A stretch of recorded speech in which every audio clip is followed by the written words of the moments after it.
Well, good morning, SECC family. We are back in my office today, and we are in 1 Samuel chapter 18. Let's get to it.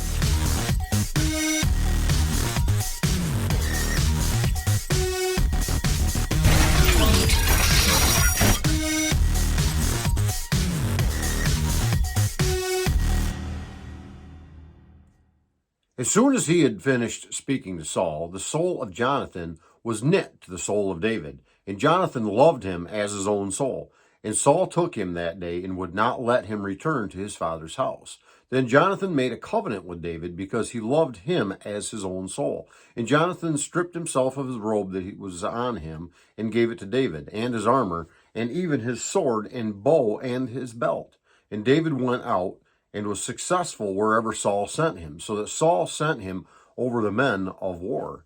And this was good in the sight of all the people, and also in the sight of Saul's servants. As they were coming home, when David returned from striking down the Philistine, the women came out of all the cities of Israel, singing and dancing to meet King Saul, with tambourines, with songs of joy, and with musical instruments. And the women sang to one another as they celebrated. Saul had struck down his thousands, and David his 10,000s. And Saul was very angry, and this saying displeased him. He said, "They have ascribed to David 10,000s, to me they have ascribed thousands. And what more can he have but the kingdom?" And Saul eyed David from that day on. The next day, a harmful spirit from God rushed upon Saul, and he raved within his house while David was playing the lyre, as he did day by day. Saul had his spear in his hand, and Saul hurled the spear, for he thought, "I will pin David to the wall." But David evaded him twice. Saul was afraid of David because the Lord was with him, but had departed from Saul. So Saul removed him from his presence and made him a commander of 1,000. And he went out and came in before the people. And David had success in all his undertakings, for the Lord was with him. And when Saul saw that he had great success, he stood in fearful awe of him. But all Israel and Judah loved David, for he went out and came in before them.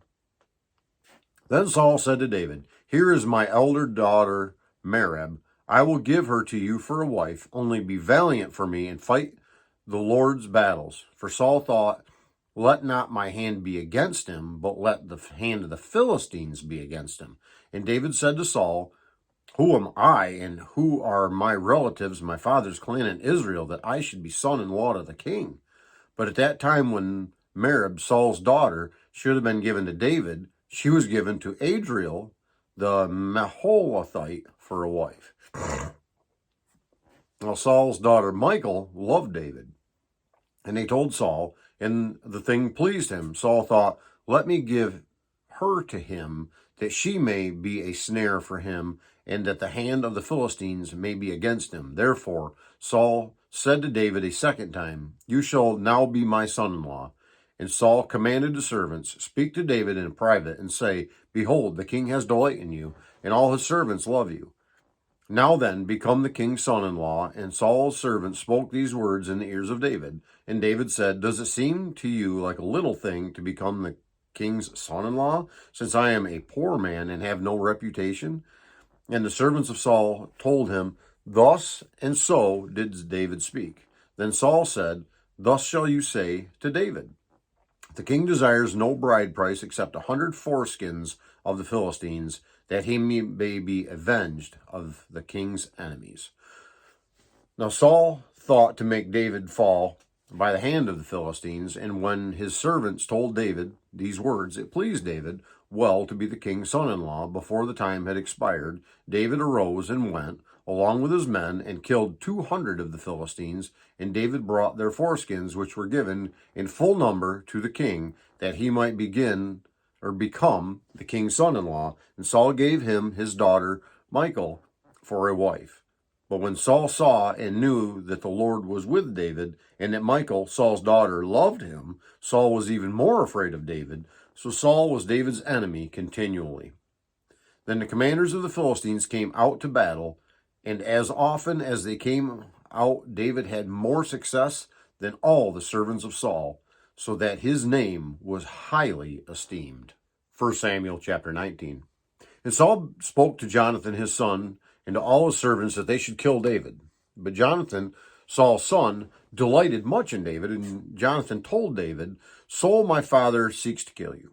Therefore, be on your guard until the morning, stay in a secret place and hide yourself, and I will go out and stand beside my father in the field where you are, and I will speak to my father about you, and if I learn anything, I will tell you. And Jonathan spoke well of David to Saul his father, and said to him, let not the king sin against his servant David, because he has not sinned against you, and because his deeds have brought good to you. For he took his life in his hands and struck down the Philistine, and the Lord worked a great salvation for Israel. You saw it and rejoiced. Why then will you sin against innocent blood by killing David without cause? And Saul listened to the voice of Jonathan. Saul swore, as the Lord lives, he shall not be put to death. And Jonathan called David, and Jonathan reported to him all these things. And Jonathan brought David to Saul, and he was in the presence as before. And there was war again, and David went out and fought with the Philistines and struck them with a great blow, so that they fled before him. Then a harmful spirit from the Lord came upon Saul as he sat in his house with his spear in his hand. And David was playing the lyre, and Saul sought to pin David to the wall with a spear. But he eluded Saul, so that he struck the spear into the wall, and David fled and escaped that night. Saul sent messengers to David's house to watch him, that he might kill him in the morning. But Michal, David's wife, told him, if you do not escape with your life tonight, tomorrow you will be killed. So Michal let David down through the window, and he fled away and escaped. Michal took an image and laid it in the bed, and put pillows of goat's hair at its head, and covered it with the clothes. Then when Saul sent messengers to take David, she said, he is sick. Then Saul sent the messengers to David, saying, bring him up to me in the bed, that I may kill him. And when the messengers came in, behold, the image was in the bed, and a pillow of goat's hair at its head. Saul said to Michal, why have you deceived me thus, and let my enemy go, that he has escaped? And Michal answered Saul, he said to me, let me go. Why should I kill you? Now David fled and escaped, and he came to Samuel at Ramah, and told him all that Saul had done to him. And he and Samuel went and lived at Naioth. And it was told Saul, behold, David is at Naioth in Ramah. Then Saul sent messengers to take David, and when he saw the company of the prophets prophesying this, and Samuel standing as head over them, the Spirit of God came upon the messengers of Saul, and they also prophesied. When it was told Saul, he sent other messengers, and they also prophesied. And Saul sent messengers again the third time, and they also prophesied. Then he himself went to Ramah, and came to the great wall that is in Secu.